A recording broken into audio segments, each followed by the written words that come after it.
सेवण जे ॻोठ दरीदेरो जे रवासी सुहान अली वल्द मरहूम अब्दुल लतीफ़ हाले पोटो पंहिंजे मामे अलाह ॾिनो हाले पोटो सां गॾु दादू प्रेस क्लब आॾो एहतिजाज करण बाद दादू प्रेस क्लब में प्रेस कॉन्फ्रेंस कंदे दाहियो त घिटी जे मामले ते असांजे मुखालफ़न नसीर वज़ीर गुलज़ार हाले पोटो गुलाम कादिर हाले पोटो खुदा बख्श हाले पोटो ऐं ॿियनि सां पुराणो तकरार हलंदड़ आहे।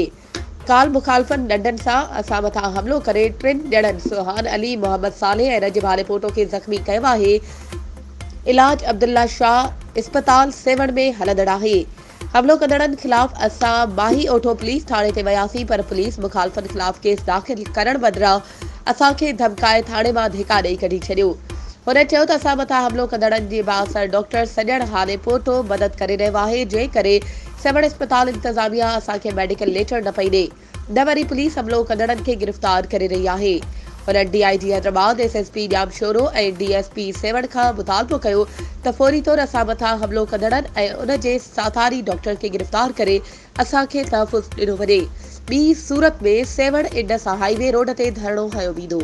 वधीक ख़बरुनि ऐं अपडेट्स जे लाइ असांजे चैनल खे सब्सक्राइब कयो ऐं हा बेल आइकन खे प्रेस करणु न विसारिजो त जीअं असांजी हर नई अचण वारी वीडियो तव्हां ताईं पहुची सघे।